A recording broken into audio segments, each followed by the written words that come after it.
así como se refleja en el examen MIR. Preguntan más de ginecología, ¿vale?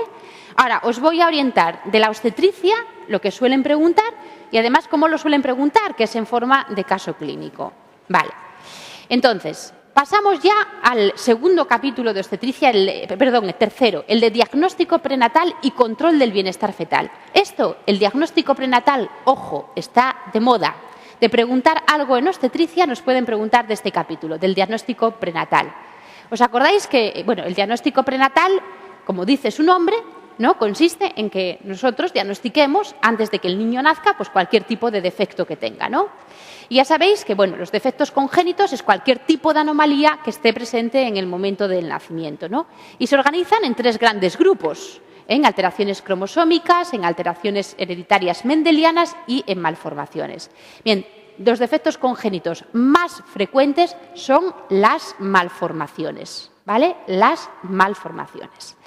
Bien, entonces, para llevar a cabo el diagnóstico prenatal, lo que hacemos a priori es seleccionar las gestantes de alto riesgo para defectos congénitos. ¿Ello cómo lo hacemos? Pues aplicando una serie de marcadores bioquímicos y ecográficos, a partir de los cuales, si estos están alterados, nos quedamos con aquellas gestantes que son de alto riesgo.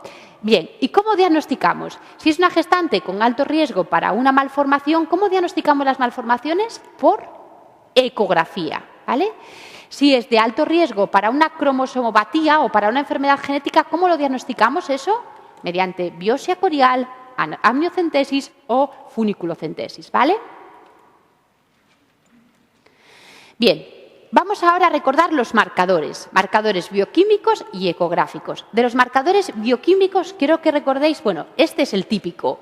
En la semana 16 a todas las gestantes les traemos una muestra de sangre y vemos los niveles de alfa-fetoproteína. Si estas se encuentran elevadas por encima de 2,5 múltiplos de la mediana, esto puede ser indicativo de que hay un defecto del tubo neural.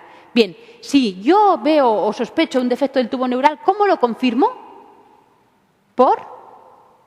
Es una malformación, ¿no? Por ecografía, ¿de acuerdo?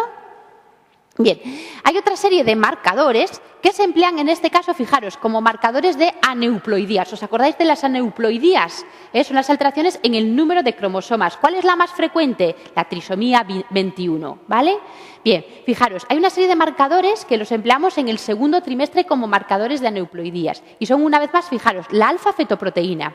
La alfa-fetoproteína está elevada en el defecto del tubo neural. Sin embargo, en el síndrome de Down está disminuida, ¿vale? La beta-HCG, en cambio, está aumentada en el síndrome de Down. Y fijaros, estos son los marcadores bioquímicos del primer trimestre. Yo creo que son los más importantes, la papa y la beta. La papa es el marcador bioquímico más importante para la detección del síndrome de Down. Y la papa está baja en el síndrome de Down. Acordaros, se diagnostica se determina en sangre materna en el primer trimestre. Papa baja y beta alta en el síndrome de Down en el primer trimestre. Bien, y marcadores ecográficos. Esto fue lo que nos preguntaron este año en el MIR. Los marcadores ecográficos tenéis que entender lo que son. No son malformaciones, no. Son hallazgos por ecografía que en sí mismos no constituyen malformaciones y que de hecho están presentes en los fetos normales. Pero cuidado, nos hacen pensar en que ese feto puede tener algún tipo de defecto congénito. Bien. Los marcadores ecográficos se agrupan en marcadores del primer trimestre y marcadores del segundo trimestre. Y esto precisamente es lo que nos han preguntado en el examen MIR. ¿Cuáles son los marcadores ecográficos del primer trimestre para cromosomopatías? Bien, tenéis que quedaros con la imagen que veis aquí. ¿Veis lo que es esto, no? La cabeza del feto, la nariz, maxilar. ¿Entendéis bien la imagen, no? Bien. Se ve bien, ¿no? Más o menos. Bien. Os quedáis con la imagen y pensáis, el marcador ecográfico más importante del primer trimestre es el pliegue nucal, la translucencia nucal. Luego, fijaros, vemos si tienen hueso o no en la nariz, la presencia o no de hueso nasal. Luego nos vamos al corazón para ver si hay regurgitación tricuspidia. Y luego nos vamos al ductus venoso para ver si tiene o no una morfología normal. ¿Vale? ¿Os acordáis de eso? Acordaros, de arriba abajo, hueso nasal, pliegue nucal, regurgitación tricuspidia, ductus venoso. ¿Qué era el ductus venoso? ¿Qué comunicaba?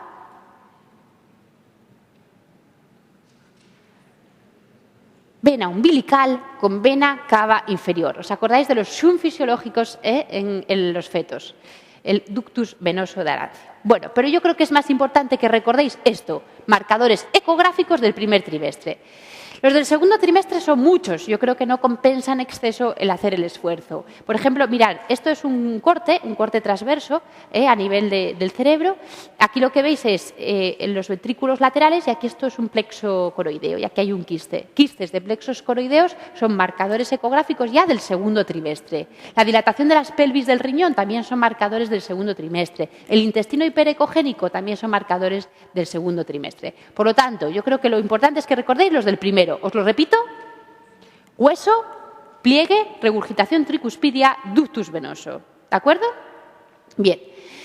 Y tal vez lo más importante es esto. Fijaros, lo que hacemos actualmente para hacer cribado del síndrome de Down es esto, el cribado combinado del primer trimestre, que es aunar marcadores bioquímicos con marcadores ecográficos y con todo ello ver si esa mujer tiene alto riesgo o bajo riesgo para síndrome de Down. Fijaros, este cribado combinado tiene una tasa de detección de síndrome de Down de hasta un 90% y consiste que la mujer en el primer trimestre en sangre le extraigamos sangre para detectar PAPA y beta-HCG y luego hacia la 11 o 2 semanas le midamos el pliegue nucal, ¿vale? Acordaros, en el síndrome de Down, PAPA, ¿cómo está? Baja, beta, alta y pliegue nucal evidentemente aumentado. Fijaros, curiosamente, ¿este qué es? El 18, Edward, el 13, Pato. Están, tanto la papa como la beta están bajos en ellos. Es una peculiaridad. Bien, esos son los cribados, ¿vale? Recordaréis, acordaros del cribado combinado. Bien, y otra cosa que también nos la preguntan. Actualmente, la principal indicación para hacer una amniocentesis a una gestante es eso, que el cribado combinado del primer trimestre nos haga de alto riesgo para síndrome de Down, ¿vale? Ya no es lo de la edad materna. Antes se hacían amniocentesis a las mujeres por encima de los 35 años. Eso, fijaros, tenía una sensibilidad bajísima para detectar el Down, de un 30%. Fijaros esto qué sensibilidad tan alta tiene, de hasta un 90%. Por lo tanto, actualmente la primera indicación y la principal indicación para hacer amniocentesis es esto, un cribado combinado del primer trimestre de alto riesgo para síndrome de Down. Bien, la ecografía. Técnica diagnóstica no invasiva. Los ultrasonidos son inocuos para el feto. Bien. Nos permiten hacer diagnóstico prenatal y además por ecografía controlamos el embarazo, ¿vale? ¿Cuándo es visible ecográficamente un embarazo? A partir de la 5ª semana de amenorrea o bien cuando los niveles de beta-HCG en sangre están por encima de 1000-1500. Eso es un dato que tenéis que recordar. Por encima de 1000-1500 ya tenemos que ver el embarazo dentro del útero. Bien. De forma protocolizada, vemos a la gestante, ecográficamente me refiero, en el primer, segundo y tercer trimestre. ¿Para qué sirve la ecografía del primer trimestre? Bueno, pues tenemos mujer con amenorrea. ¿Qué ha hecho para ver que está embarazada? Un test de embarazo, ¿no? Es así como se diagnostica un embarazo. Bien, ahora yo, cuando le hago la ecografía del primer trimestre, le confirmo el embarazo, le digo si son 1 o 2, veo si hay patología ovular, veo si es un aborto, si es una mola o, por contrario, si va bien.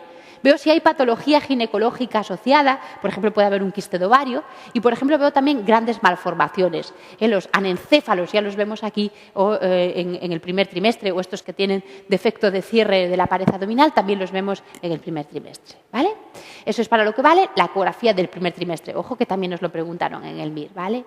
Y luego, ecografía del segundo trimestre. En las 20 semanas, cuando ya el feto está bien formado, pues me dedico detalle a detalle y órgano a órgano a estudiarlo. ¿Para qué? Para descartar en ellos malformaciones, ¿vale? Es la ecografía más importante en el diagnóstico prenatal.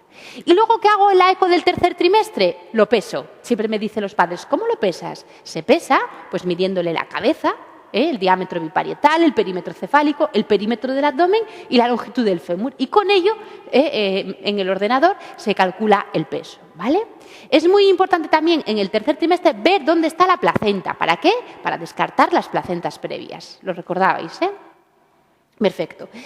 Decimos, técnicas diagnósticas no invasivas y de malformaciones. Acordaros que las malformaciones, a su vez, que eran los defectos congénitos más frecuentes, ¿vale? Técnicas invasivas para el diagnóstico o bien de cromosomopatías o de enfermedades genéticas, lo que veis en la imagen. ¿Qué es esto? Una amniocentesis. La amniocentesis se hace en torno a la semana 16, introducimos una aguja, aspiramos y sacamos líquido. Líquido, en el fondo quedan células que se cultivan y ahí hacemos estudio del cariotipo. Si hacemos cultivo, ese resultado tarda como un mes, ¿vale? Biopsia corial, esto que veis aquí. Obtenemos vellosidades coriales. Esto se puede obtener más precozmente, a partir de la semana 10, y además el resultado es mucho más rápido en 48 horas. Y luego lo que veis aquí es la cordocentesis. Hay una punción en la vena umbilical del cordón umbilical, normalmente cuando el cordón sale de la placenta, en ese trayecto próximo a la salida de la placenta. ¿Y para qué hacemos una cordocentesis? Pues para extraer sangre del feto. Ahí podemos hacer cualquier cosa, solicitar su cariotipo, ver si tiene, hacerle cultivo de virus o de bacterias, ver si tiene anticuerpos o no, ver si tiene anemia o no, ¿de acuerdo? La cordocentesis sirve fundamentalmente para el diagnóstico y tratamiento, como veremos después, de la enfermedad hemolítica perinatal, en el problema de la isoinmunización por RH. Bien, ¿cómo lo visteis? Hemos terminado así el resumen del diagnóstico prenatal. Cosas claras, ¿vale? Bien, cosas claras en cuanto al control del bienestar fetal. Fijaros, los obstetras estamos obsesionados con dos cosas, que el feto no tenga defectos congénitos y que el feto no tenga una situación de hipoxia durante el embarazo, ¿no? Evidentemente. ¿Qué pasa si un feto tiene poco aporte de oxígeno porque la placenta es insuficiente? Lo primero que hace es enlentecer la velocidad de crecimiento, se va quedando pequeñito, hasta que llega un momento en que se detiene en el crecimiento, ¿vale?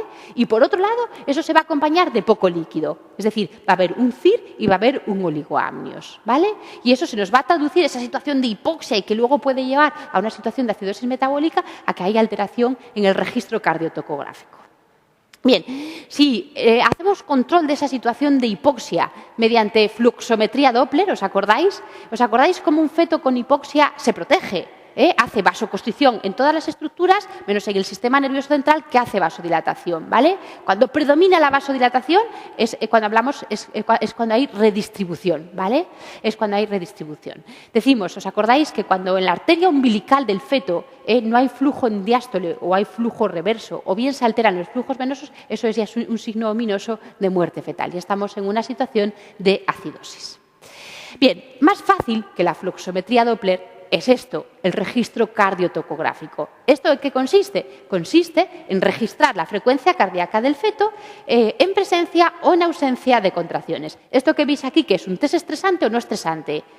No es estresante. Veis aquí que no hay contracciones. Y esta es la frecuencia cardíaca del feto. Lo primero que hay que ver es la línea de base, que es la frecuencia cardíaca que más tiende a repetirse. Esto, que sería en torno, pues como unos 120, 130, 140, estaríamos hace unos 135. Esa es la línea de base. Luego veis cómo la frecuencia cardíaca no es una línea, sino que va para arriba, para abajo, para arriba, para abajo. Esa es la variabilidad. Entre latido y latido tiene que haber variabilidad, de unos 10 a 25 latidos. Eso es lo normal. Y ¿no os fijáis que de repente asciende la frecuencia cardíaca? Esos son ascensos. Ascensos de la frecuencia cardíaca de más de 15 latidos y durante unos 15 segundos. Eso tiene que haberlo en un registro cardiotocográfico para considerarlo reactivo. Además, durante esos 30 minutos de exploración, el feto tiene que moverse, tiene que tener como 5 movimientos y no tiene que haber desaceleraciones, ¿vale? Esto es un patrón totalmente reactivo, excelente. Si vuestro feto tiene este patrón, podéis estar tranquilos. Durante una semana, no mucho más. Bien, ahora nos ponemos de parto y pueden aparecer desaceleraciones. ¿Veis? Las desaceleraciones pueden coincidir con la contracción, lo veis en esta imagen. Estos son los DIPS tipo 1, que son fisiológicos, debido a compresión de la cabeza o del cordón. Si os aparece en el registro cardiotocográfico intraparto, tan tranquilos que os quedáis, ¿vale? La evolución del parto sigue normalmente.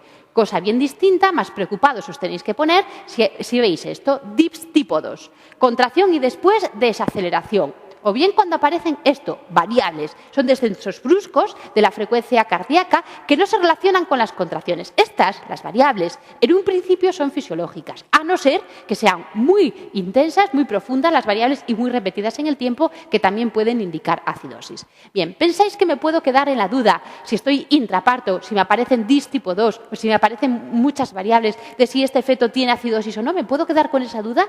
No, desde luego que no. Tengo que actuar. ¿Qué tengo que hacer? pH fetal, ¿no? ¿Os acordáis? Tomo una microtoma de la calota fetal y veo el pH que tiene el feto en su sangre. Si el pH está por debajo de 7,20, ¿qué tengo que hacer? extraer el feto rápidamente, ¿vale? Si puedo, vía vaginal y si no, pues vía cesárea. Bien. Y esto es la fluosometría Doppler, lo que os decía, un poquito más complejo. Bueno, aquí creo que el mensaje que os tiene que quedar es que la fluosometría Doppler, la ecografía Doppler, no se utiliza así de rutina, únicamente para aquellos fetos que son de alto riesgo, por ejemplo, los CIRES, ¿vale? La fluosometría Doppler os la expliqué en la segunda vuelta y en la primera, ¿os acordáis? Es ver cómo pasa la sangre por los vasos, según sean circuitos de baja o alta resistencia. Os decía, cuando un feto está en situación de hipoxia, hace vasoconstricción, ¿no?, en todos los vasos. Entonces los vasos se convierten en circuitos de alta resistencia, de tal manera que sí que pasa la sangre en sístole, porque viene impulsada por el corazón, pero ya cuando en diástole la sangre no viene impulsada por el corazón, le cuesta mucho pasar por ese trocito tan estenótico, por esa zona de tan alta resistencia. Acordaros, cuando ya hay tantísima vasoconstricción que no hay flujo en la diástole o incluso da la vuelta, eso es un signo ominoso de muerte fetal, os insisto. Fluosometría Doppler, como digo, sirve para el control del bienestar fetal en el contexto de hipoxia crónica, es decir, sirve también para valorar el ductus venoso. ¿Qué es el ductus venoso? ¿Para qué empleábamos el ductus venoso? Marcador ecográfico del primer trimestre de aneuploidías, acordaros. Y fijaros, también la fluosometría Doppler sirve para screening de CIR y de preeclampsia. En este caso nos vamos a las arterias uterinas, no a la umbilical, a las uterinas. Y vemos qué morfología tienen. Si tienen esta, fijaros, flujo sistólico, flujo diastólico y antes de la diástole tienen como un pequeño descenso, que se denomina NOT protodiastólico. Si persiste más allá de la semana 24 puede ser un indicador de CIR y de preeclampsia. ¿Os acordáis también que siempre os dije, cuidado con el CIR y la preeclampsia, suelen venir juntos? En el 50% de los casos se asocian. Perfecto. Así terminaríamos ese capítulo. Repasamos las preguntas Repemir. ¿Os quedó claro todo? Bien. Alfa-fetoproteína elevada, ¿qué significa? Defecto de tubo neural. ¿Cómo lo confirmo? Por ecografía. Es una malformación. ¿Cómo está en el Down la alfa-fetoproteína? Baja. ¿Vale? Bien, diferencia entre amniocentesis, biopsia de corión. La biopsia de corión la hago más precozmente, ¿vale?, para el estudio de cromosomas o de enfermedades genéticas y obtengo el resultado pues mucho más rápido.